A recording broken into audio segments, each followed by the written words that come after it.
So we'll start with last theory topic of this chapter, and that is Bernoulli's equation. बहुत interesting और बहुत simple topic है. Of course, it involves little bit of derivation, but it is too simple. तो Bernoulli's equation पूरा अच्छे से समझ लेना. इस पे सबसे ज्यादा जेईई नीट के क्वेश्चंस आते हैं. Most of the questions that will appear in JEE NEET exam will be from this particular topic. तो बर्नौलीज इक्वेशन एग्जैक्टली क्या है, क्या करता है, मतलब कौन से फिजिकल टर्म्स को रिलेट करता है, and using that equation you can find out different physical parameters जैसे वेलोसिटी एक्सेट्रा एक्सेट्रा. तो बर्नौलीज इक्वेशन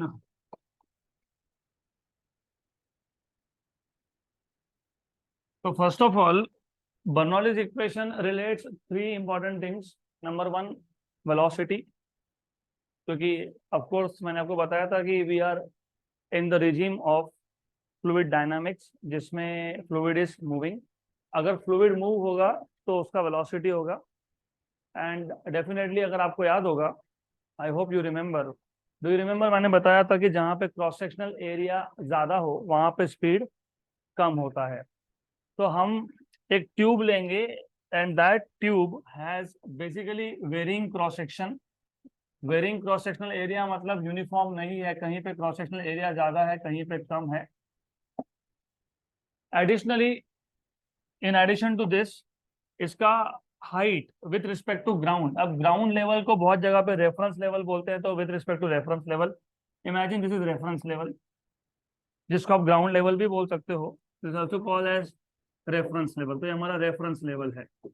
रेफरेंस लेवल मतलब जहां से आप हाइट मेजर करोगे वो level, that is reference level. है क्लियर? तो रिमेंबर व्हाट यू हैव इस ट्यूब में, and of course this tube is a tube with varying cross sectional area and varying height. मतलब पॉइंट टू पॉइंट हाइट भी change हो रहा है. अब जब हाइट चेंज होता है तो fluid is going against gravity, ये पता होना चाहिए. यहाँ तक क्लियर? पक्का? And again we will consider steady flow of incompressible fluid. Incompressible मतलब density remains constant. Steady flow मतलब there is no friction. हर एक पॉइंट यहाँ इंपॉर्टेंट है, बिकॉज व्हेन आई से स्टेडी फ्लो का मतलब ये है कि फ्रिक्शन नहीं है. इसका मतलब ग्रेविटी फोर्स को छोड़ के एक ही फोर्स आएगा, वो कौन सा बताता हूँ, लेकिन देयर इज नो फ्रिक्शन. क्योंकि फ्रिक्शनल फोर्स लोगे तो एक्स्ट्रा टर्म ऐड होगा इक्वेशन में. तो now what we have is, let us take 2 points. एक एंट्री पे पॉइंट ले लेंगे P, एक एग्जिट पे ले लेंगे सम पॉइंट R, बोल दो उसको, R बोलो, Q बोलो, व्हाटएवर इट इज. ओके, तो यहां से फ्लूइड एंटर होगा, यहां से फ्लूइड एग्जिट होगा. Now at the point of entry, area of cross section A1, and at the point of exit, area of cross section is A2. तो simultaneously लिखते भी जाएंगे थोड़ा थोड़ा. And at the point of entry, height with respect to reference level is h1, and at the point of exit height is h2. तो ये height h2 है और ये हाइट h1 है. क्योंकि क्रॉस सेक्शनल एरिया सेम नहीं है तो वेलोसिटी भी सेम नहीं है. यहाँ पे जो फ्लूइड एंटर करेगा उसका वेलोसिटी v1, यहाँ से जो एग्जिट करेगा वेलोसिटी इज v2. यहाँ तक क्लियर? अब यहाँ पे प्रेशर है P1, यहाँ पे प्रेशर है P2. तो एग्जैक्टली बर्नौली इक्वेशन करता क्या है? Bernoulli equation relates speed of fluid at a point with pressure at that point and height at that point, height of that point basically. तो Bernoulli equation का काम है to relate velocity of fluid at a given point with the pressure at that point and the height of that particular point with respect to reference level. तो अभी अगली बार से Bernoulli's equation अगर आपने कहीं पे भी सुना तो first thing that should come to your mind is speed, pressure, height. Speed, pressure, height. क्योंकि स्पीड, प्रेशर, हाइट अगर याद है तो आपको इक्वेशन याद रहेगा. वो बाद में बताऊंगा मैं डिराइव करके. तो किसको किसको रिलेट करेगा? Speed, pressure, height. Good good. तो लेट अस कंसीडर, चलो पहले थोड़ा सा बैकग्राउंड दे देते हैं तो ज्यादा इजी रहेगा. Bernoulli's equation Bernoulli's equation relates velocity of the fluid at a point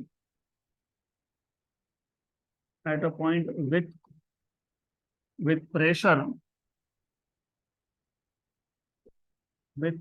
at that point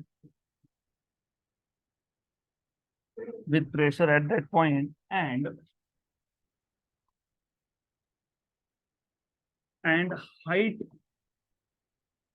with respect to reference level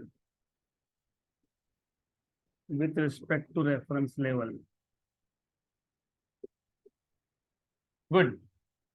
तो अगेन क्योंकि ये इंपॉर्टेंट टॉपिक है तो एग्जाम में आने के चांसेस ज्यादा है, बोर्ड एग्जाम में पूछते हैं डिराइव बर्नौलीज इक्वेशन, तो will keep it very very simple. Diagram तो क्या करता है पता लग गया, तीन क्वांटिटी को रिलेट करता है, वेलोसिटी, प्रेशर एंड हाइट को. और फ्लो कौन सा लिया था तुमने? स्टेडी. लिक्विड कौन सा था? इनकम्प्रेसिबल. तो consider steady flow of an incompressible fluid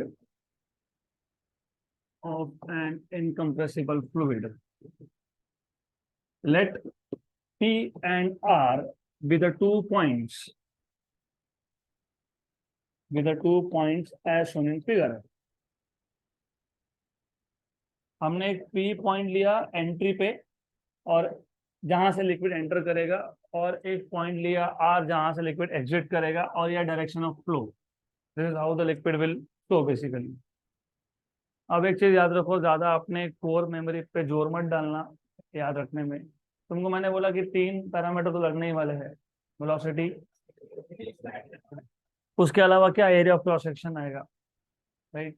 तो उसके बाद लिखने का तरीका यही है, because ultimately you are suppose to make things simple. Let क्या, लेट V1 एंड V2, क्या है V1 V2? स्पीड. कहाँ पे? V1 V2 be the speeds at point P and Q, and R of course with the speeds at points P and R respectively. Then H1 and H2 with the height, of course at point P and R respectively. Then P1 and P2 with the pressures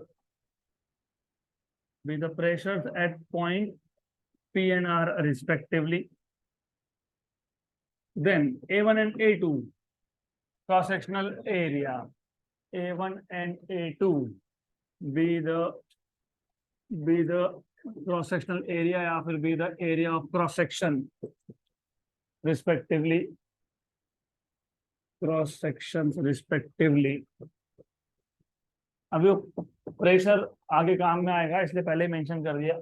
then अगर आपको याद होगा small time interval delta t में how much is the distance travelled by the fluid, equation of continuity हमने use किया था, याद है? मैंने आपसे पूछा था व्हाट इज स्पीड, आपने बोला डिस्टेंस अपॉन टाइम. तो what is distance? Speed into time. तो small time interval delta t अगर मैं लेता हूँ तो डेल्टा टी टाइम में पी पॉइंट जो लिक्विड एंटर कर रहा है वो स्मॉल डिस्टेंस कवर कर लेगा D1, and that D1 will be V1 delta T. उतने ही स्मॉल टाइम में डेल्टा टी टाइम में, अब थोड़ा सा मुझे इसको पीछे लेना पड़ेगा, थोड़ा सा स्लाइड गुड. ओके, तो उतने ही स्मॉल अमाउंट ऑफ टाइम में जो R पॉइंट पे लिक्विड है वो डिस्टेंस ट्रेवल करेगा D2, that is equal to V2 delta T. Good. Then the distance travelled at point P by fluid in time delta T is D1, and at point R is D2, that is V2 delta T. So D1 and D2 be the distances traveled या covered by the fluid in time interval delta t, in time interval delta t at point P and R respectively. वो at P and R respectively तुम खुद लिख लोगे, यहाँ तक clear, पक्का, simple simple. और through out the process of derivation कहीं पे भी भूलना मत कि क्या हो रहा है, क्या भूलने जैसा है, क्या एक पाइप है, क्रॉस सेक्शनल एरिया अलग है, हाइट भी अलग है। होता है ना घर में पानी आता है, जब सप्लाई आता है मतलब, तो मशीन का बटन चालू करते हो तो क्या होता है, ये तो होता है। नॉर्मली टैंक्स होते हैं हाइट पे, नॉर्मली किसी के भी घर में पानी का सप्लाई जो होता है ना, कॉर्पोरेशन से आने के बाद वो टांकी में जाता है, और टैंक होता है ऊपर, होता तो यही है ना, नीचे से ऊपर, मतलब हाइट इज डिफरेंट, तो हाइट इज डिफरेंट, यहाँ से एंटर करेगा और वहां से एग्जिट करेगा, सिंपल, गुड। तो रियल लाइफ सिचुएशन है, एक पाइप है नॉन यूनिफॉर्म क्रॉस सेक्शन का, वेरिंग क्रॉस सेक्शन का, हाइट भी अलग अलग है, गुड, डन। यहाँ से लिक्विड एंटर किया, यहाँ से एग्जिट करेगा, अब कहाँ जाएगा वो डिपेंड करता है, तुम टैंक में सप्लाई कर रहे हो, कहीं और सप्लाई कर रहे हो, दूसरी बात है, वो बाद में देखेंगे, that is not relevant here. Cross sectional area यहाँ ज्यादा है तो स्पीड कम होगा, यहाँ कम है तो स्पीड ज्यादा होगा, यहाँ पे प्रेशर P1 है, वहां पे प्रेशर P2 है, यहाँ वेलोसिटी V1 है, वेलोसिटी V2 है। Small time interval delta t में distance covered is V1 delta t, यहाँ पे V2 डेल्टा टी, यहाँ तक क्लियर। तो आप लिख लोगे यहाँ पे D1 एंड D2, तो D1 is V1 delta t and D2 is V2 delta T, good, clear clear. अब going back to the start of this chapter, जब हमने गेज प्रेशर, याद है gauge pressure and absolute pressure का concept, तो वहां पे हमने एक लिक्विड के अंदर इमेजिनरी सिलेंडर लिया था, तीन फोर्सेस एक्ट होते हैं। हमने बोला था कि इमेजिनरी सिलेंडर के ऊपर जो लिक्विड है वो एक डाउनवर्ड फोर्स एक्सर्ट करेगा, और उसके नीचे जो है वो एक अपवर्ड फोर्स एक्सर्ट करेगा, that forces were due to pressure. तो सिमिलरली हियर ऑल्सो, इसके पीछे से लिक्विड आ रहा है, तो यहां से पीछे जो लिक्विड आएगा वो कौन सा फोर्स एक्सर्ट करेगा, अपवर्ड, और यहां पे जो होगा वो करेगा डाउनवर्ड्स। तो दो तरीके हैं याद रखने के, this is force F1 due to pressure. Well by the way, what is pressure का डेफिनेशन, फोर्स अपॉन एरिया, तो व्हाट इज फोर्स, तो ये आ जाएगा P1A1, और यहाँ पे ये आ जाएगा P2 equal to, sorry F2 equal to P2A2, F2 equal to P2 into A2, good. क्योंकि लिक्विड का फ्लो क्या है, डाउन टू अप, मतलब जहां से लिक्विड एंटर कर रहा है उसके पीछे जो लिक्विड है वो इसको अपवर्ड फोर्स देगा, क्योंकि लिक्विड कहाँ जा रहा है, अपवर्ड, तो ये फोर्स डायरेक्शन क्या है, upward, that is P1A1, right. और क्योंकि ये अपवर्ड जा रहा है अगेंस्ट ग्रेविटी, तो ग्रेविटी अपोज करेगा कि सपोर्ट करेगा, हाँ, तो फिर यहाँ से फोर्स क्या होगा, डाउनवर्ड्स, बराबर। नीचे से लिक्विड ऊपर जा रहा है मतलब फोर्स शुड बी अपवर्ड, लेकिन ये ग्रेविटी के अगेंस्ट जा रहा है तो ग्रेविटी अपोज करेगा उसको, that is why this is downwards. अगर ये अपोज करता नहीं तो बहुत इंटरेस्टिंग चीज होती, अगर अपोज होता ही नहीं है तो फिर पानी को नीचे से ऊपर जाने के लिए मोटर चालू करने नहीं पड़ता आपको, होता ही नहीं, आया सप्लाई आया अपने आप ही भर गया, राइट। और वो गड़बड़ भी हो जाती क्योंकि ओवरफ्लो को तुम रोक ही नहीं पाते, फिर जाते ही जा रहे हो, टैंक भर गया फिर भी आ ही रहा है पानी, तो अच्छा है, नहीं होता है ऐसा, गुड। तो याद रखना, क्योंकि ऊपर जा रहा है, मैंने पहले बोला था, इफ समथिंग गोज अप मतलब नेट फोर्स इज अपवर्ड्स, तो नीचे जो फोर्स लगेगा वो कहाँ होगा, अपवर्ड। और ये जो ऊपर जो फोर्स है क्योंकि ये अगेंस्ट द ग्रेविटी है, तो ये क्या होगा, downwards, that is two important, बहुत इंपॉर्टेंट चीज है। तो forces F1 and F2 respectively कहाँ पे, at point P, at point P and R respectively. तो फोर्स F1 आ जाएगा P1A1 एंड F2 आ जाएगा P2A2, यहां तक क्लियर। और क्योंकि ये इनकम्प्रेसिबल फ्लूइड है, राइट, तो अगर आपको याद होगा हमने इक्वेशन ऑफ कंटिन्यूटी में भी इनकम्प्रेसिबल फ्लूइड ही लिया था, फिर मैंने वहां लिखा था mass entering is equal to mass leaving. तो सेम, तो since the fluid is incompressible,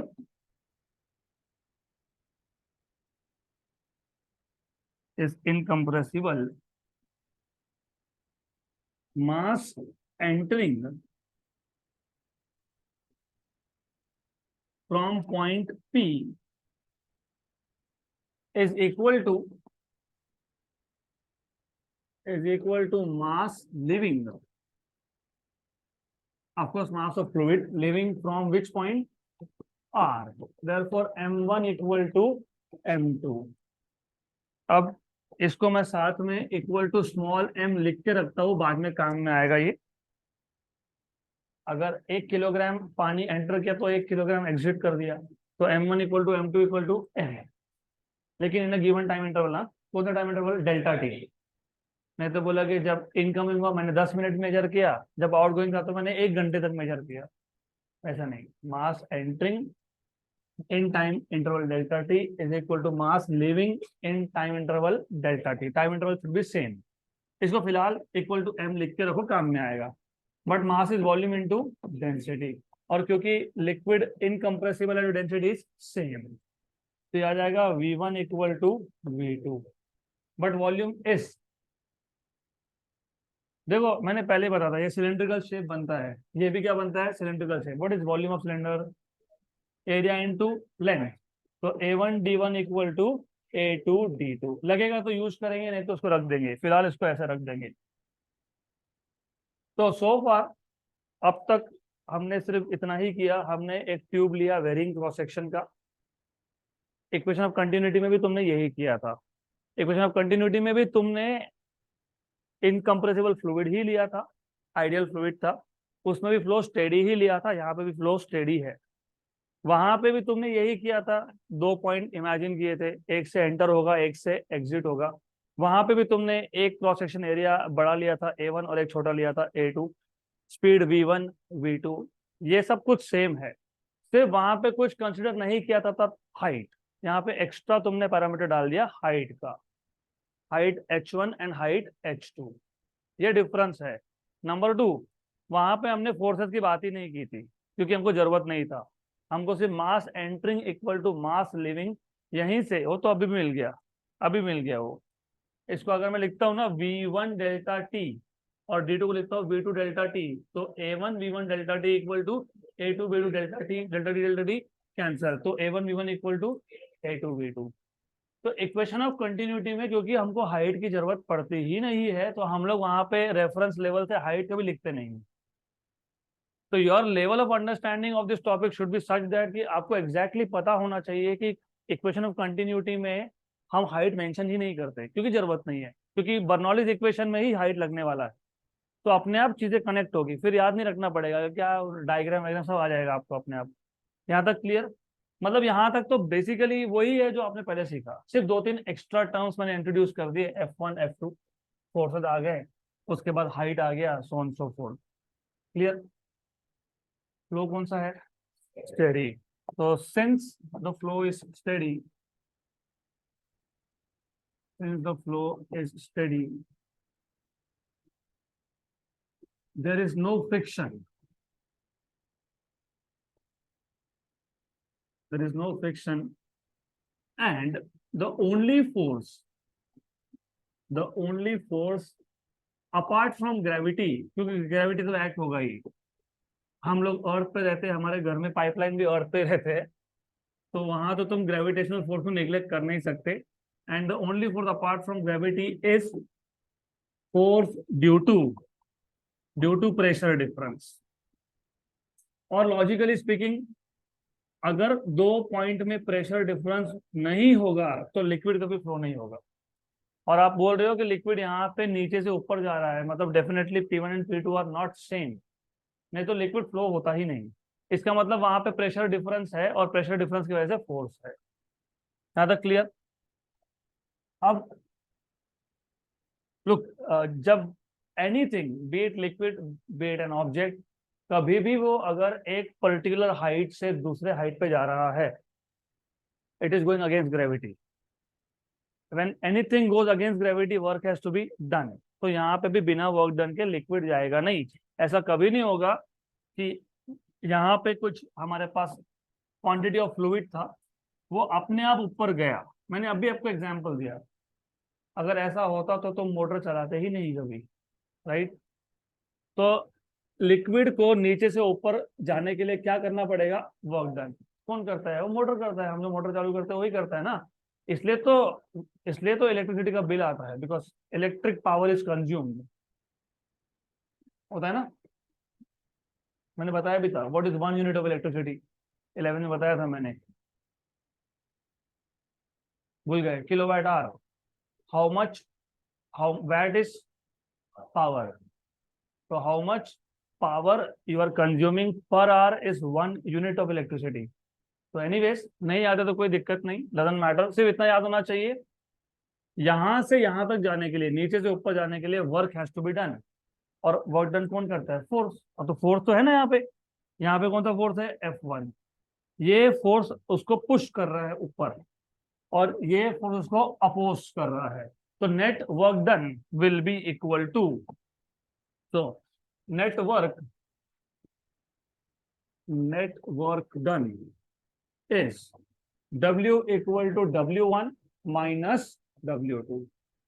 अब ये माइनस क्यों आया? Because of direction of force. जो F2 फोर्स था वो क्या कर रहा था? अपोज। और ये क्या कर रहा है? W1 क्या कर रहा है? सपोर्ट। क्लियर यहां तक? पक्का? Sure sure. ओके, तो अभी बताओ वर्क डन का फॉर्मूला क्या था? फोर्स इंटू डिस्प्लेसमेंट, डिस्प्लेसमेंट ना। हाँ, तो डायग्राम देख के बताओ कि क्या करोगे इसके बाद, क्योंकि this is something really important.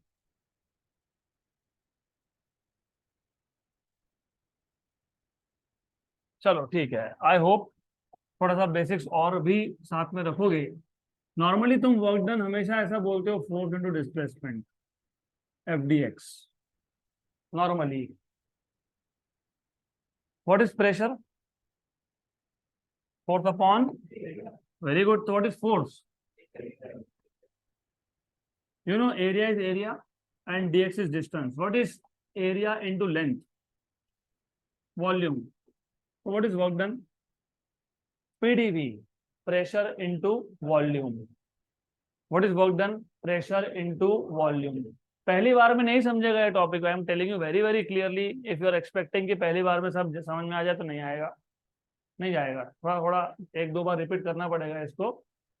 तो what is work done? Force into displacement right है, लेकिन force is pressure into area. Area into small distance. अभी मैं अगर एक एरिया लेता हूँ और स्मॉल डिस्टेंस लेता हूँ तो स्मॉल सिलेंडर बन गया। तो स्मॉल सिलेंडर मतलब स्मॉल वॉल्यूम। तो स्मॉल वॉल्यूम ऑफ लिक्विड, तो what is work done? Pressure into volume, d V. बराबर, प्रेशर इंटू डीवी। तो P1 d V equal minus P2 d V. Clear? ये dV1 और dV2 मत लिखना। क्यों नहीं लिखना? क्यों नहीं लिखना? वॉल्यूम सेम है। When you say mass entering equal to mass leaving, तो तुम खुद ही बता रहे हो volume is same, volume entering equal to volume leaving, लेकिन टाइम इंटरवल क्या था आपका? स्मॉल। तो स्मॉल टाइम इंटरवल में वॉल्यूम क्या होगा? स्मॉल। तो फिर इसलिए मैंने यहाँ वॉल्यूम क्या लिखा? स्मॉल। क्या लिखा हमने? स्मॉल। यहाँ तक clear? Good. So this is equal to P1 minus P2 dV. This is work done. आ गया वर्क डन का expression. What is work basically? Dimensions क्या है वर्क के? एनर्जी है मतलब, and energy can neither be created. तो ये जो वर्क हुआ, ये जो वर्क हुआ, इट विल डू समथिंग। अभी फॉर एग्जांपल, मैंने पहले बोला था बहुत इंटरेस्टिंग है और एकदम से पहली बार में दिमाग में जाएगा नहीं। हाँ, this is what I was doing, very good. अभी एक पेन गिर गया, मैं वही कर रहा था। I was dropping a pen, right, and I was about to take it up. तो पेन को नीचे से ऊपर लाने में क्या हुआ? वेरी गुड, अपने आप आया क्या? अब क्वेश्चन ये है कि जो वर्क हमने किया वो कहाँ गया? Kinetic and potential energy. तो the amount of work done, it will change kinetic as well as potential energy, because work is form of energy which can neither be created nor be destroyed। तो ये जो work हुआ, तो work जाएगा कहाँ? Height change होगा तो potential energy change होगा, होगा ना। यहाँ पे हाइट कितना है h1, यहाँ पे हाइट कितना है h2। तो मुझे बताओ P पॉइंट पे पोटेंशियल एनर्जी ज्यादा है कि R पे ज्यादा है? तो किसने बढ़ाया? वर्क ने, वो जो वर्क हुआ उसने बढ़ाया। Number 2, area of cross section P पे ज्यादा है कि आर पे ज्यादा है? पी पे। तो स्पीड कहाँ ज्यादा है? आर पे। Very good. तो यहाँ पे v1 स्पीड कम था और v2 ज्यादा था। मतलब अगर मेरे पास some amount of small amount of fluid है, यहाँ पे उसका स्पीड कम था लेकिन आर पे जाके बढ़ गया। स्पीड बढ़ना मतलब कौन सा एनर्जी बढ़ना? काइनेटिक। किसने बढ़ाया? वर्क ने। तो ये जो वर्क है दो काम कर रहा है, क्या कर रहा है? काइनेटिक एनर्जी और पोटेंशियल एनर्जी को चेंज करने का। So this work is partly used to, number one, used to increase kinetic energy, and number two, used to increase potential energy। Good। Increase मतलब final kinetic energy is greater than initial. तो increase अगर आप बोलोगे delta के E, it will be final kinetic energy minus initial kinetic energy. Final kinetic energy will be half m2v2 square, क्योंकि final मतलब जहां से लिक्विड एग्जिट करेगा, आर पॉइंट से एग्जिट करेगा ना, तो वहां पे क्या रहेगा? Half m2v2 square minus initial is half m1v1 square. लेकिन मैंने अभी अभी बताया m1 equal to m2 equal to m, right? But m itself is volume into density, बराबर। लेकिन वॉल्यूम तो स्मॉल है, क्यों? क्योंकि टाइम इंटरवल क्या है? स्मॉल है। तो rho dV, density into volume is mass, बराबर है ना। Mass is volume into density. सिर्फ वॉल्यूम को क्या लिखा मैंने? डीवी, क्योंकि आपने टाइम इंटरवल क्या लिया? स्मॉल। तो सबसे पहले हाफ m1 m2 m है, तो half m v2 square minus half m v1 square. इसमें से हाफ m निकल गया common, v2 square minus v1 square. लेकिन m क्या है? रो डीवी। तो देयरफॉर, अच्छा ठीक है, तो therefore what you have is delta के E equal to half, m की जगह पे क्या लिखोगे? Rho dV v2 square minus v1 square. And ये जो वर्क था इसने पार्टली क्या किया? पार्शियली क्या किया? पोटेंशियल एनर्जी इंक्रीज किया। हाइट बढ़ेगा तो पोटेंशियल एनर्जी बढ़ेगा। तो delta P E final minus initial, potential energy final minus potential energy initial. What is potential energy का फॉर्मूला? mgh, m2gh2। g2 मत लिख देना, g2 लिख दिया तो मतलब तुम क्या बोलना चाह रहे हो कि पाइप का एक एंड अर्थ पे है, दूसरा एंड मून पे है। जी की वैल्यू अगर अलग अलग लिखते हो, या तो फिर बेसिकली हाइट बहुत ज्यादा है पाइप का, एक सरफेस पे है, एक 10 किलोमीटर ऊपर है, वैसा तो कुछ था नहीं। तो m1gh1, लेकिन m1 m2 भी क्या है? सेम। तो फिर mg common h2 minus h1, लेकिन m क्या था? रो डीवी जी h2 माइनस h1, बराबर। ये आ गया डेल्टा पीई। अब एक काम करते हैं, ओके। अब एक काम ऐसा करेंगे, हम कुछ इक्वेशंस को नंबर दे देंगे। इक्वेशन नंबर 1 इसको बोल देंगे इक्वेशन नंबर 2, इसको बोल देंगे इक्वेशन नंबर 3। और एक स्टेटमेंट मैंने बोला, ये वर्क क्या क्या काम कर रहा है? पोटेंशियल और काइनेटिक दोनों ही इंक्रीज कर रहा है। मतलब वर्क डन पार्शियली यूज हुआ टू इंक्रीज काइनेटिक एनर्जी और पार्शियली यूज हुआ टू इंक्रीज पोटेंशियल एनर्जी। तो इक्वेशन नंबर 1, 2 और 3 की इंफॉर्मेशन कहाँ सब्स्टिट्यूट करोगे? 4 में। तो फ्रॉम इक्वेशन नंबर 1, 2 एंड 3, तो put equation number 1, 2 and 3 in equation number 4। Simple. Work done W ये मिलेगा आपको इक्वेशन नंबर 1 से। क्या है? P1 minus P2 dV। तो P1 minus P2 dV equal to delta के यहां से मिल जाएगा, half half rho dV V2 square V1 square plus rho dV G, rho dV G H2 minus H1। ज्यादा क्लियर? अब अब चलो ठीक है, इसके बाद क्या करना है बताता हूँ, लेकिन उससे पहले एक बात बताओ। General formula of kinetic energy था हाफ एम वी स्क्वायर। हमने m को लिख लिया density into volume into v square, बराबर ना? मास को क्या लिखा आपने? Density into volume. अगर मैं काइनेटिक एनर्जी को ही वॉल्यूम से डिवाइड कर लूं तो इसको क्या बोलोगे? Kinetic energy per unit volume. तो अगर मैं वॉल्यूम से डिवाइड कर लूं तो क्या बोलोगे इसको? Kinetic energy per unit volume. तो डीवी डीवी क्या हो जाएगा? तो हाफ रो वी स्क्वायर। ये क्या है? काइनेटिक एनर्जी है कि kinetic energy per unit volume है? Very good. पोटेंशियल एनर्जी क्या था? mgh, general formula.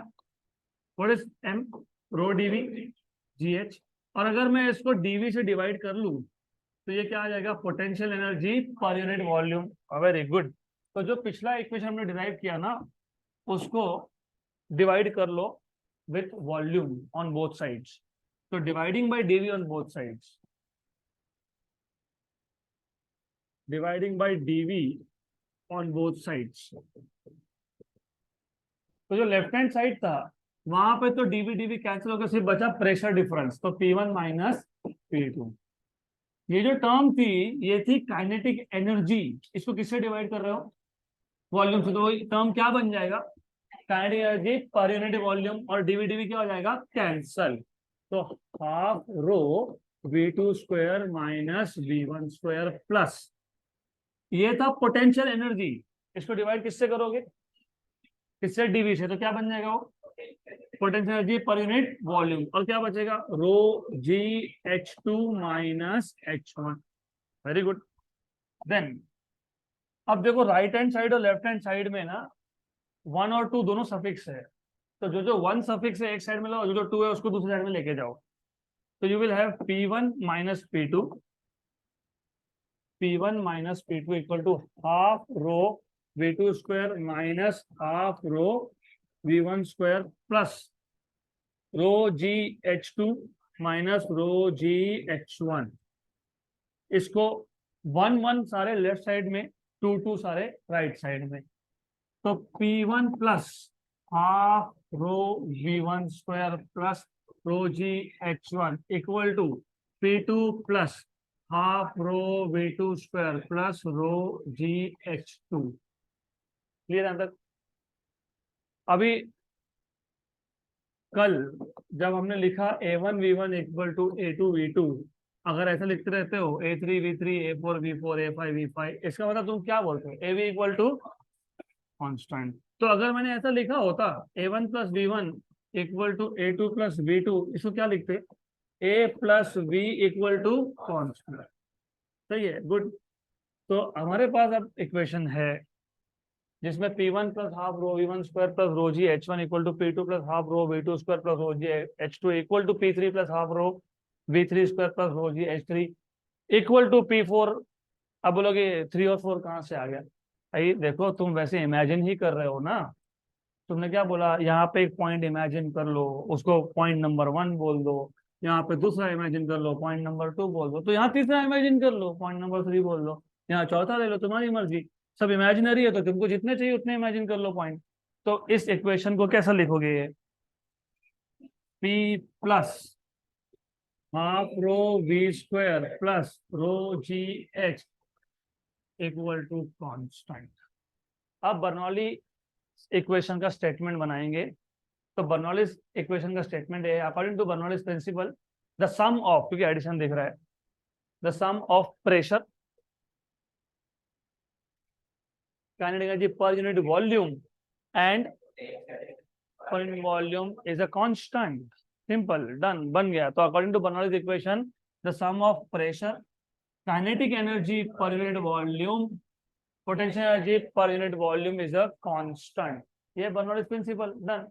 अब ये जो पहला टर्म है इसको प्रेशर हेड बोलते हो क्योंकि इसमें प्रेशर है तो इसको प्रेशर हेड बोलते हैं.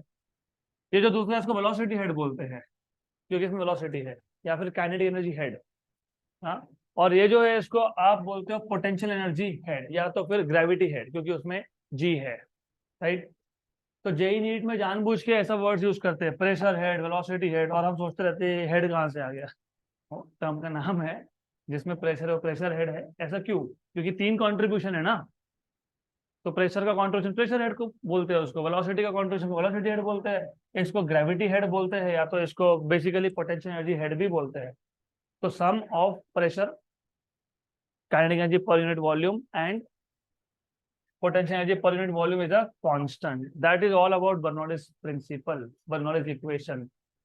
बहुत सिंपल था, एक्सट्रीम सिंपल. हम लोग एक बार और रिपीट करेंगे इसको. इसके बाद इसके 5 एप्लीकेशंस है. अगर ये पता होगा तो वो एप्लीकेशंस होंगे, नहीं तो फिर वो समझ में नहीं आएगा. That is why it is important that you understand Bernoulli's equation. अच्छे से समझ में आना चाहिए. Number 2 and the most important thing, 90% of you face this problem, है ना.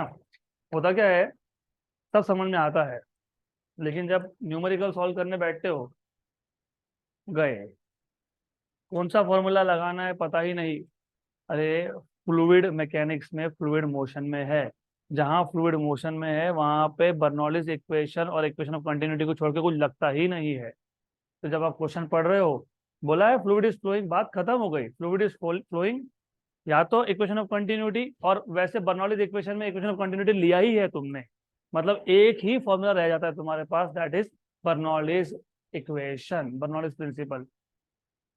तो आई वंडर समटाइम्स ये क्वेश्चन आया कहाँ से कि क्या अप्लाई करना है. अब तो अप्लाई क्या करना है तुमको ये नहीं समझ में आ रहा, मतलब तुमने थ्योरी नहीं ध्यान दिया. तो थ्योरी पहले. तो when ever you have fluid in motion you will apply only one equation, Bernoulli's. If you have fluid in motion and if they're asking you find out the frictional force between 2 layers, Newton's law of viscosity. If you have a sphere falling through fluid and they are asking you only to find out viscous force on the sphere, Stokes law. If you have a sphere falling through fluid and they are asking you to find out either terminal velocity or coefficient of viscosity, Vt equal to 2/9 r square rho minus sigma g by eta, right. तो ये question ही गलत है कि समझ में नहीं आता क्या अप्लाई करना है. It is only because theory skip करते हो. थ्योरी के बिना कोई एग्जाम नहीं होता है. Just put this in your mind, theory के बिना नहीं हो पाएगा. तो अभी थ्योरी चलो, let us keep aside that. एक बार वापस रिपीट कर लेते हैं. तो द आइडिया हियर वाज कि हमारे पास एक फ्लूइड है, आइडियल फ्लूइड है, क्योंकि आइडियल फ्लूइड इनकम्प्रेसिबल होता ही है और आइडियल फ्लूइड में फ्रिक्शन नहीं होता है, ये भी है. तो स्टेडी फ्लो बोलो या आइडियल फ्लूइड बोलो, बात एक ही है. If you say steady flow there is no friction, if you say ideal fluid there is no friction. So ideal fluid is incompressible as well as without friction and it is flowing through some tube of varying cross section and varying height. Cross sectional area भी change हो रहा है और इसका height भी change हो रहा है. तो दोनों ही चीजें हैं, राइट. देन क्योंकि हाइट चेंज हो रहा है ऐसा मैंने बोला, तो फिर मैं हाइट कहीं से तो मेजर करूंगा ना. तो रेफरेंस लेवल ये आ गया. It can also be ground level, लेकिन ग्राउंड लेवल नहीं बोलने के रीजंस होते हैं, दैट आर प्रैक्टिकल रीजंस. जैसे कि फॉर एग्जांपल अगर आप अपार्टमेंट में रहते हो, maybe you are on the 10th floor और उसके बाद डायरेक्ट टेरेस ही है, तो टैंक टेरेस पे ही होगा, मतलब पानी सीधा सीधा यहाँ से टेरेस पे ऊपर नेक्स्ट फ्लोर पे जाने वाला है. तो तुम ऐसा तो कभी नहीं बोलोगे रुको मैं ग्राउंड पे जाता हूँ वहां से मेजर करूंगा. तुम तो अपने जहां रहते हो वहीं से मेजर करोगे ना. जो 7th फ्लोर पे रहते हो तो 7th फ्लोर से मेजर करेगा, वो थोड़ी बोलेगा ग्राउंड पे जाके मेजर करूंगा. तो that is why it is normally called as reference level. इसको ग्राउंड लेवल बहुत कम जगह पे यूज करते हैं नाम. Normally is called as reference level. तो रेफरेंस मतलब जहां से तुम मेजर कर रहे हो, that is reference level, right. तो अब यहां से एंटर करेगा P पॉइंट से, यहां से एग्जिट करेगा R पॉइंट से. यहाँ पे क्रॉस सेक्शनल एरिया ले लेते हैं A1. यहाँ पे स्पीड आ जाएगा फ्लूइड का V1, प्रेशर आ जाएगा P1, एक्सेट्रा एक्सेट्रा, राइट, इसका हाइट होगा h1 with respect two of course reference level h1। ये जो r पॉइंट है जहां से एग्जिट होने वाला है फ्लूइड, उसका हाइट आ जाएगा h2। अभी आप बोलोगे कि एग्जैक्टली यहाँ से तो एग्जिट नहीं हो रहा, वहां से हो रहा है। वो we are talking about very small time interval, मतलब ज्यादा डिफरेंस है ही नहीं। टेक दिस पॉइंट और here is the same thing और here is the same thing, तो ये आ जाएगा h2। Then what you have is, ये जो क्रॉस सेक्शनल एरिया है ये A2 है, यहाँ पे प्रेशर P2 है, यहाँ पे फ्लूइड का स्पीड V2 है। In small time interval delta t at point P, fluid will cover a distance of d1 and that is equal to v1 delta t. Similarly, here it will cover a small distance d2 that is equal to v2 delta t. The pressure at point P is basically P1, upward pressure है। अगर आप in terms of force लिखोगे तो force is pressure into area, तो P1 A1। लेकिन यहाँ पे जो फोर्स होगा ये होगा अपवर्ड। अब ये अपवर्ड क्यों हुआ, क्यों हुआ बताओ? लिक्विड कहाँ जा रहा है, ऊपर जा रहा है कि नीचे जा रहा है? हाँ, तो फिर फोर्स ऊपर अपवर्ड ही होगा ना भाई, पानी ऊपर जाएगा तो फोर्स ऊपर ही है, सिंपल सी बात है।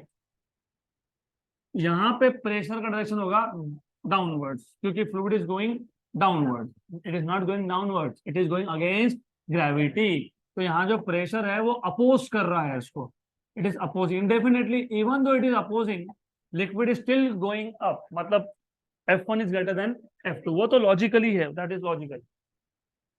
तो ये जो F1 है ये फोर्स उसको ऊपर भेजेगा और F2 है वो उसको अपोज करेगा, जो भी अपोज करता है वो माइनस होता है। तो what is net work done, W1 minus W2। तो whichever opposes is basically negative. ये तो normal day to day life की भी बात है ना, जो तुमको भी अपोज करेगा तो तुम नेगेटिव ही सोचते हो उसके बारे में, है ना। बहुत सारे बच्चे पीछे बैठ के बड़बड़ करते थे, डांटना शुरू किया तो इमीडिएटली नेगेटिव इमेज बन जाती है। I don't care about that, but it is just for you to remember कि whichever thing opposes motion that is to be taken negative. वो पेरे पुअर जो सुनने की आदत डाल लो, but it will be connected to mostly some things that I want you to remember. याद रखने का तरीका होता है ये। अभी ये वर्क डन जो है ना, ये simple logic, pressure into volume, और ये कैसे है मैंने ऑलरेडी बता दिया आपको, पता है ना। Force into displacement, force is pressure into area, तो pressure into area into displacement, area into displacement is volume. तो P1 dV minus P2 dV, तो ये आ गया P1 माइनस P2 dV आ गया common, P1 minus P2 dV। ये है work done.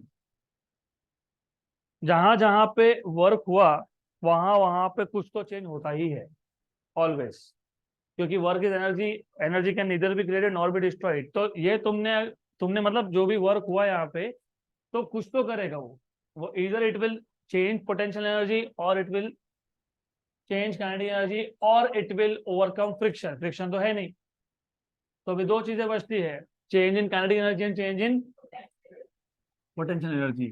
तो ये जो वर्क डन है it is partly use to change kinetic energy, मतलब final kinetic energy minus initial kinetic energy. तो final kinetic energy is half m2v2 square, initial is half m1v1 square, लेकिन mass entering equal to mass leaving था, इसलिए मैंने m1 m2 को लिख दिया m। फिर हाफ m बाहर आ जाएगा, कॉमन आ जाएगा, half m v2 square minus v1 square, लेकिन ये होता है density into change in volume. ये हम लोग delta kinetic energy, change in kinetic energy find कर रहे थे, v2 square minus v1 square, equation number 2। Good. अब एक क्वेश्चन ये भी आता है कभी कभी, क्योंकि someone asked me last year, how do you no कि पोटेंशियल एनर्जी भी चेंज हुआ है? वो तो हाइट चेंज हो ही रहा है, तो पोटेंशियल चेंज होगा ही। And then how do you know velocity change हुआ? अरे क्रॉस सेक्शनल एरिया अलग अलग है, यहाँ एरिया क्रॉस सेक्शन कम है तो स्पीड ज्यादा है, तो वो भी चेंज होगा। तो partly work done is partly changing kinetic energy and partly changing, we have evidence height change हुआ। अगर ऐसा पाइप लेता मैं सेम लेवल पे, फिर पोटेंशियल एनर्जी चेंज नहीं होगा, क्यों? क्योंकि हाइट सेम है। Okay, done. अगर ऐसा लेते तो फिर काइनेटिक एनर्जी चेंज नहीं होगा। क्यों? Area of cross section same है तो वेलोसिटी सेम रहेगा, तो उस केस में only change in potential energy आएगा। Okay good. तो ये आएगा आपके पास final potential energy minus initial potential energy. This is basically M2GH2, लेकिन M1 M2 is same, MgH1। तो MgH2 माइनस H1, लेकिन M तो पता ही है आपको, रो dV, but mass is nothing but rho dV. Rho dV GH2 minus H1 delta PE. This is change in potential energy का formula, equation number 3. But I just said that work is doing two things. It is changing kinetic energy and it is also changing equation number 4. अब equation number 1, 2 और 3 equation number 4 में substitute कर दो। तो from 1, 2, 3 and 4, from 1, 2, 3 and 4 work done था P1 minus P2 dV, और change candidate था half rho dV V2 square minus V1 square, और ये था mg मतलब रो dV GH2 माइनस H1, यही था। Yes, divide by dV on both side. Divide by dV मतलब तुम पर यूनिट वॉल्यूम देख रहे हो, तो पर यूनिट वॉल्यूम, जब भी वॉल्यूम से डिवाइड करोगे तो पर यूनिट वॉल्यूम बोलते हैं उसको, simple. Half rho V2 square minus V1 square plus rho GH2 minus H1, P1 minus P2 equal to half rho V2 square minus half rho V1 square plus rho GH2 minus rho GH1।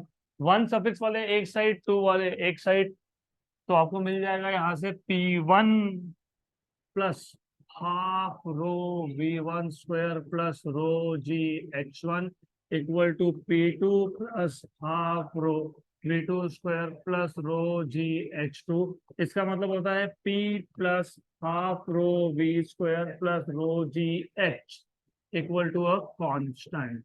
This is the final expression for Bernoulli's principle, Bernoulli's equation, जो भी होगा वो।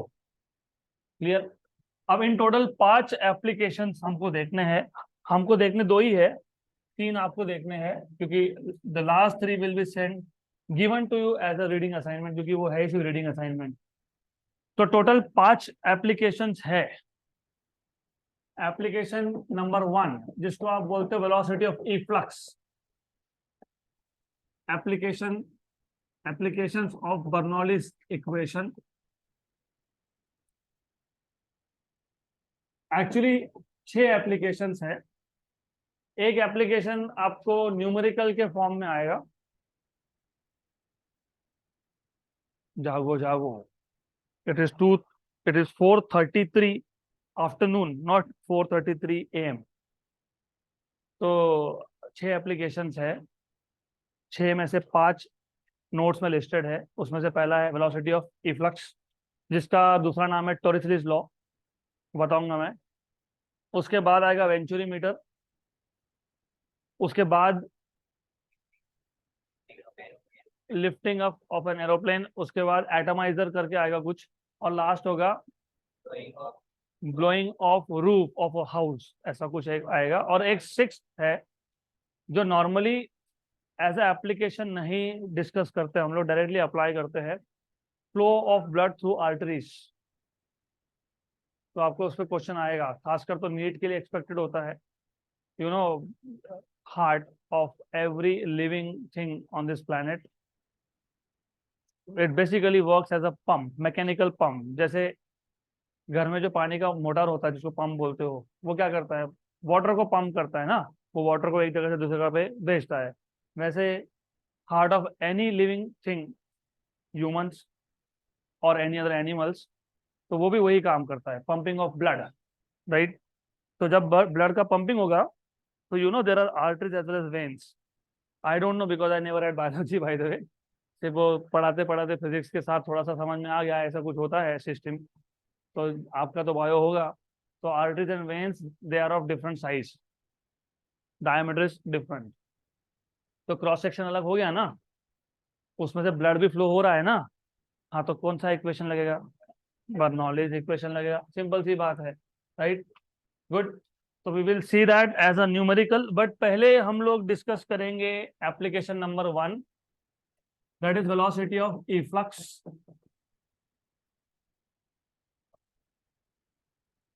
या फिर इसी को नाम है Torricelli's law. Very interesting, very simple. सबसे पहले इफ्लक्स मतलब क्या? इफ्लक्स मतलब liquid coming out is not as efflux. आपने टैप ओपन कर दिया, पानी आया, that is efflux. E flux, बाहर आना। इफ्लक्स का लिटरल मीनिंग है fluid coming out is known as efflux. और वेलोसिटी ऑफ इफ्लक्स मतलब जो फ्लूइड बाहर निकल रहा है, टैप से होगा, किसी एक टैंक में होल हो गया होगा, वहां से होगा, उसका वेलोसिटी फाइंड करना, that is called as velocity of efflux. Good. तो let us take an example. वैसे बाय द वे, आपको ये जो वेलोसिटी ऑफ इफ्लक्स है, इसका बहुत सिंप्लीफाइड केस है, मैंने थोड़ा कॉम्प्लिकेट करके दिया है। उसका रीजन है कि जेई नीट में उस पर क्वेश्चंस आते हैं। आपके पास जो थ्योरी में केस है वो इतना ही है कि आपके पास एक टैंक है, this tank is open to atmosphere, that is your syllabus. Syllabus में उतना ही है कि टैंक इज ओपन। लेकिन मैंने क्या किया है ना, मैंने पहले टैंक को रखा है क्लोज। नोट्स अगर आप देखोगे तो पहले टैंक को रखा हुआ है क्लोज, और एक जनरल इक्वेशन डिराइव कर लिया। तो हमने क्या किया, एक क्लोज टैंक के लिए जनरल इक्वेशन डिराइव कर लिया, और बाद में बोला कि अगर टैंक ओपन होता तो ऐसा होता। तो पहले हम लोग क्लोज टैंक का देख लेंगे, और बाद में देखेंगे अगर टैंक ओपन हो गया तो क्या होगा, वो बाद में देखेंगे। ओके, तो ये याद रखना, जानबूझ के किया है, इट इज ऑन इंटेंशन, क्योंकि उस पर क्वेश्चन आते हैं, स्टेट बोर्ड में भी आते हैं, सीईटी में भी आते हैं, और पता ही नहीं होता सॉल्व कैसे करना। सिलेबस में तो था ही नहीं। तो सिलेबस में था, सिर्फ आपको अप्लाई करते आना चाहिए था। तो you have something like this, you have a tank. Okay, तो अभी मैं थोड़ा लिखना अवॉइड ही करूंगा, पहले समझ लेते हैं। तो consider a tank containing a fluid of some density rho. एक टैंक है जिसमें कुछ लिक्विड है, उसका डेंसिटी रो है। देन यहाँ पे हमने एक छोटा सा पिन होल कर दिया। तो you know if there is a pin hole, then the यहाँ से लिक्विड बाहर आएगा, तो liquid will start coming out, that is why they are calling this as efflux. Our task is to find out what is velocity here, done, बाकी कुछ नहीं। हमको यहाँ पे वेलोसिटी फाइंड करना है, क्योंकि ये फ्लूइड इन मोशन है। तो कौन सा प्रिंसिपल? बर्नौलीज। बर्नौलीज प्रिंसिपल के लिए कम से कम 2 पॉइंट लेने पड़ते हैं रेफरेंस से। इसलिए तो लिखा ना, P1 plus half rho V1 plus rho g H1 equal to P2 plus half rho V2 square plus rho g H2। मतलब 2 पॉइंट्स कम से कम इमेजिन करने पड़ेंगे। उसमें से एक पॉइंट तो बट ऑब्वियस, जहां से लिक्विड बाहर आ रहा है वो, क्योंकि वेलोसिटी फाइंड ही वहां करना है तुमको, तो इसको बोलेंगे पॉइंट नंबर 1। अब यहाँ पे क्या होगा, वेलोसिटी होगा, यहाँ पे क्या होगा, प्रेशर होगा। अब ये जो होल है, इसका height with respect to bottom is y1, तो हाइट इज y1, हाइट। दूसरा पॉइंट कहाँ लोगे? थोड़ा लॉजिकली सोच के बताओ कि what is best for us. देखो y1 लगा तो y2 भी लगने वाला है। तो मुझे बताओ what is easy for you to measure height, कैसे मेजर करते हो? अब मेरे को बताओ, स्विमिंग पूल में बोलते 5 फीट हाइट है, 10 फीट हाइट है, कहाँ से मेजर किया तुमने? बेस से। Very good. कहाँ तक किया? Upper free surface.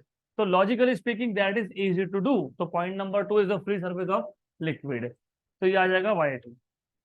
That is why keep on saying, जब आप कॉन्सेप्ट को समझते हो ना, तो रटना वटना सब अपने आप ही चले जाता है। आगे ध्यान में यहाँ लेना है दूसरा पॉइंट, अभी यहाँ लेना है। जैसे यहाँ पे वेलोसिटी V1 था, यहाँ पे क्या आएगा? जहाँ यहाँ पे प्रेशर P1 था, यहाँ क्या आएगा? P2। हाइट तो y2 है ही, हाइट तो y2 है ही। गुड। मैंने आपको बताया था कि बर्नौलीज इक्वेशन अगर आप अप्लाई कर रहे हो, तो आप equation of continuity apply by default कर रहे हो। तो by default A1 V1 equal to A2 V2 is applicable, where A1 is the cross sectional area of this small hole and A2 is the area of this large tank. तो ये A2, ये A1। What do you see from here is A1 is very very small compared to A2, मतलब a1/a2 is very very less than 1। अभी very very less than 1 बोल देते तो zero मान ही सकते हो इसको। Then using this particular equation हमको फाइंड करना है v1, क्योंकि हमारा interest in finding out velocity of efflux. हमको क्या फाइंड करना है, v1। अब प्रैक्टिकली प्रॉब्लम कहाँ आते है वो सोचो। अभी आपके घर में भी टैंक्स है, ऊपर होगा 1000-2000 लीटर के टैंक से तो कम की बात ही नहीं करते हम लोग, वो भी कम पड़ता है। और नीचे आप जहाँ भी पानी यूज करते हो टैप ओपन कर लेते हो, तो ये समझ लो ये टैप है जहाँ से पानी बाहर निकल रहा है। तो यहाँ से तो बहुत फास्ट पानी आएगा, वेलोसिटी ज्यादा होगा। लेकिन आप जब टैंक को देखोगे ना, उसका लेवल कम कम कम कम होता जाएगा, लेकिन इट इज टू स्लो, क्योंकि कैपेसिटी बहुत ज्यादा है, क्योंकि एरिया ऑफ क्रॉस सेक्शन बहुत ज्यादा है।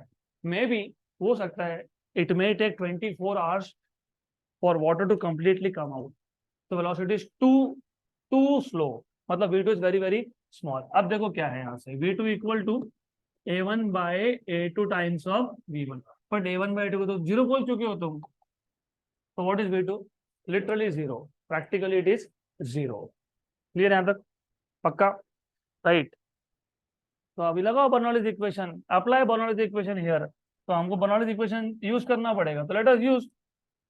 तो अप्लाइंग बर्नौलीज प्रिंसिपल, तो याद होना चाहिए उसके लिए बर्नौलीज इक्वेशन।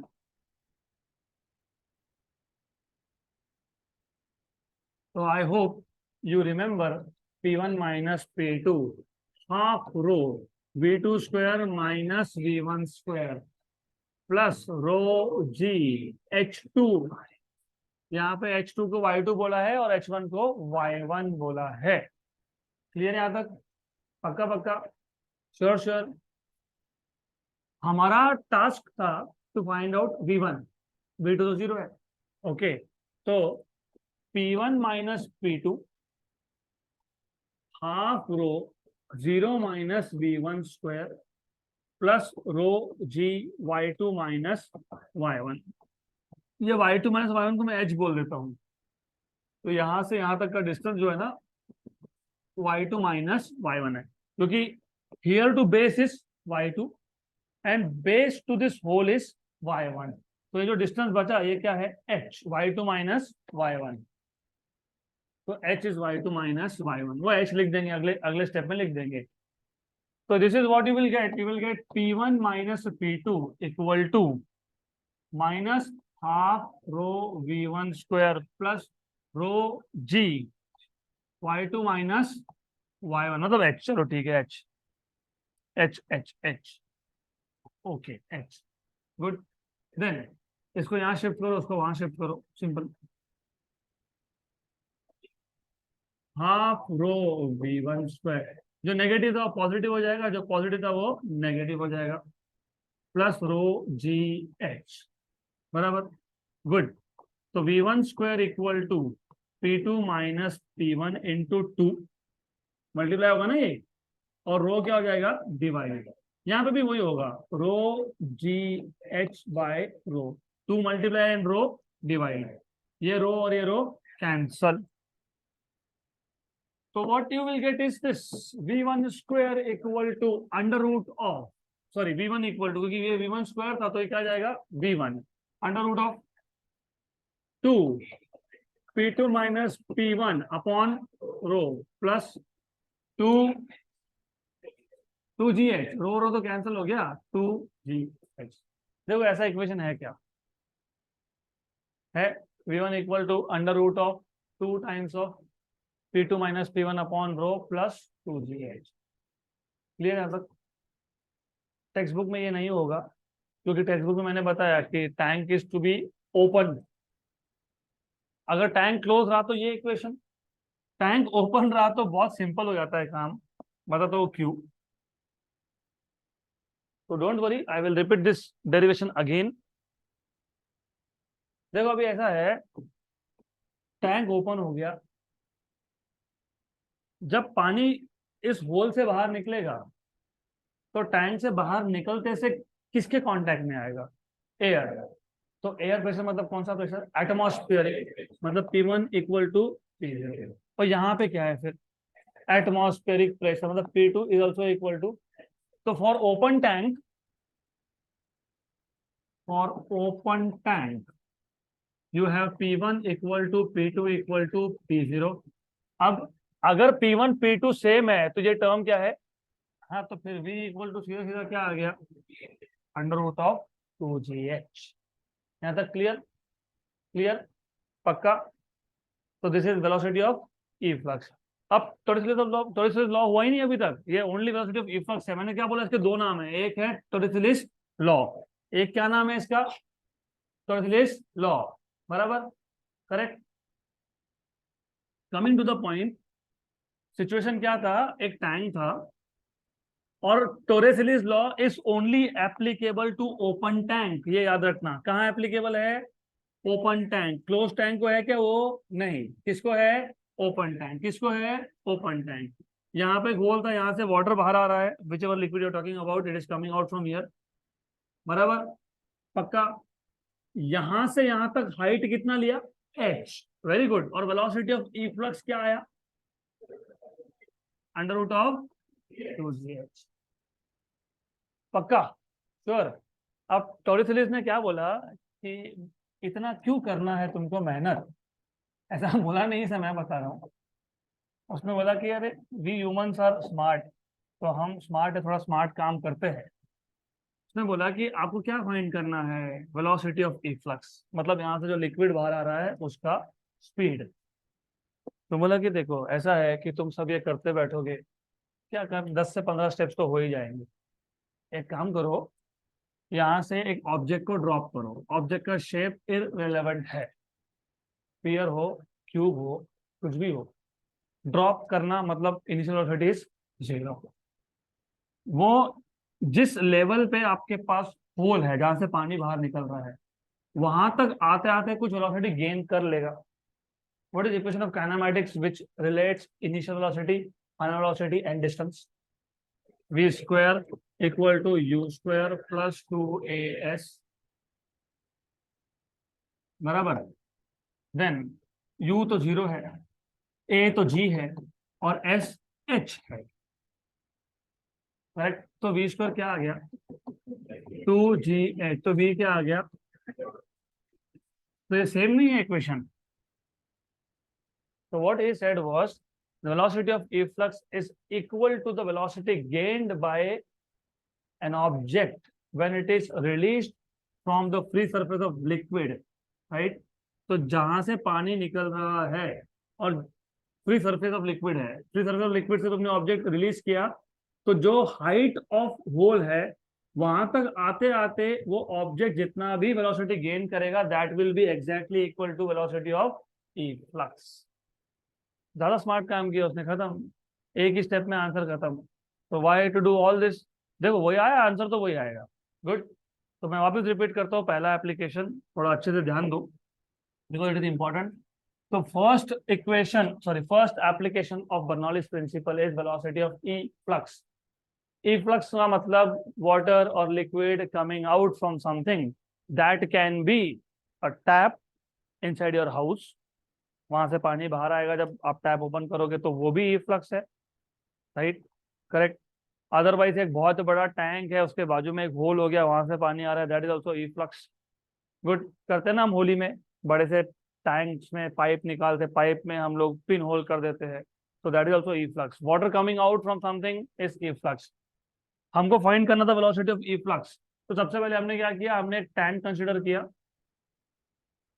और याद रखना, मैं वापस बोल रहा हूँ, आपके सिलेबस में एक्चुअली था ओनली फॉर ओपन टैंक। मैंने जानबूझ के क्लोज टैंक का केस इसमें इंक्लूड किया है because that is important, keeping in mind numericals, तो वो हमको चाहिए होगा, तो हम लोग इसलिए इसको कंसिडर करेंगे। You have some liquid, mostly we will consider water, वैसे फर्क नहीं पड़ता, वाटर लो कुछ भी ले लो।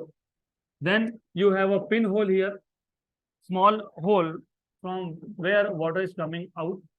This small hole is at a height of y1 from the base, and the free surface of liquid inside the tank is at a height of y2 from the base, and the difference between y2 and y1 is, let us say, h. y2 minus y1 is h equal to h. हमारा task था to find out velocity of efflux, और हमने decide किया था कि velocity of efflux find करना है तो यूजिंग विच प्रिंसिपल, उसके लिए दो पॉइंट लेने पड़ते हैं। तो एक पॉइंट यहाँ लेंगे जहां से वाटर इज कमिंग आउट, एक लेंगे जहां पे फ्री सरफेस ऑफ वाटर है इनसाइड द टैंक। यहाँ पे प्रेशर है P1, वेलोसिटी V1 और हाइट तो y1 लेके ही रखा है। Here you have pressure P2, velocity V2 and height y2। तो दो पॉइंट आ गए, तो दो पॉइंट है तो बर्नौलीज इक्वेशन अप्लाई कर दो। अब बर्नौलीज इक्वेशन आपको याद तो है ही, आपको दो तीन फॉर्म में उसको याद रखना पड़ेगा। एक है डिफरेंस ऑफ प्रेशर का फॉर्म P1 माइनस P2 वाला, या तो फिर P1 plus half rho V1 plus rho g H1 equal to P2 plus half rho V2 square plus rho g H2, या तो वो या तो ये। दिस इज बेटर ऑफ, ये याद रखो जो अच्छा है। Half rho V2 square minus V1 square plus rho g H2 minus H1। Clear? पक्का? And as I told you कि बर्नौलिस इक्वेशन में equation of continuity by default है ही वहां पे, तो you should know A1 V1 equal to A2 V2, तो V2 equal to A1 by A2 times of V1। And of course you must know, दिख भी रहा है हमको, area of cross section A1 is very very less than A2, तो A1 by A2 is very very less than 1, that is approximately 0। और ये 0 यहाँ पे सब्स्टिट्यूट कर दो तो therefore V2 will also become 0। अब V2 0 है तो सब्स्टिट्यूट कर दोगे यहाँ पे इसमें, तो what you will get is P1 minus P2 equal to half rho 0 minus V1 square plus rho g h, क्योंकि y2 माइनस y1 मैंने h2 माइनस h1 लिखा, लेकिन आई वांटेड टू से y2 माइनस y1, तो y2 minus y1 कितना है h। Good, clear यहाँ तक? अब P1 minus P2 equal to minus half rho V1 square plus rho g h, इसको इधर लाओ उसको उधर लेके जाओ, जो नेगेटिव है वो पॉजिटिव होगा, जो पॉजिटिव है वो नेगेटिव हो जाएगा। P2 माइनस था प्लस हो गया, P1 प्लस था माइनस हो गया, plus rho g h. Okay, then shift two and rho there, या डिवाइड में वहां मल्टीप्लाई होगा, रो मल्टीप्लाई हो रहा है वहां पे डिवाइड होगा, तो V1 square equal to 2 P2 minus P1 upon rho plus 2 rho g h upon rho cancel, then you take square root, so when you take square root you get V1 equal to under root of 2 P2 minus P1 by rho plus 2gx. So this is velocity of efflux, but this is for a closed tank. But अगर tank open कर दिया तो for open tank जो free surface of liquid था that is pressure P2, वहां पे directly हो जाएगा atmospheric pressure, because that is directly open to the air, और जहां से लिक्विड बाहर आ रहा है that is also directly open to air, तो P2 equal to P1 equal to P0। Clear? Substitute कर दो फिर, तो if you substitute you will get V1 equal to under root of, ये हो गया 0, बचा दूसरा term under root of 2gh। Correct? Right? Then as I told you, इसको तुम टॉरिस लॉ बोलते हो ओपन टैंक के लिए, क्लोज टैंक के लिए नहीं बोल सकते, क्योंकि टॉरिस ने ऐसा बताया कि अगर टैंक ओपन है तो इतना सब डिराइव करने की जगह पे ऐसा इमेजिन कर लेना कि जहां से पानी मतलब लिक्विड बाहर आ रहा है, और जहां फ्री सरफेस से मेजर करेंगे सबसे पहले, तो करना क्या है कि जो फ्री सरफेस है, फ्री सरफेस, गड़बड़ बिल्कुल करो मत, फ्री सरफेस ऑफ लिक्विड, वहां से एक ऑब्जेक्ट को रिलीज कर दिया, ये ऑब्जेक्ट जहां से पानी बाहर आ रहा है वहां तक आते आते जितना भी वेलोसिटी गेन कर लेगा, हमको फाइंड करना था वेलोसिटी ऑफ इफ्लक्स, लिक्विड का वेलोसिटी फाइंड करना था। हमने बोला लिक्विड भूल जाओ, एक सॉलिड इमेजिन कर लो, उसको फ्री सरफेस की हाइट से रिलीज कर दो। ये ऑब्जेक्ट पिन होल तक आते आते, मतलब h डिस्टेंस कवर करते करते जितना भी वेलोसिटी गेन कर लेगा, that is nothing but velocity of efflux. Find करना था फ्लूइड वेलोसिटी, तुमने फाइंड कर लिया सॉलिड ऑब्जेक्ट का velocity which is under free fall.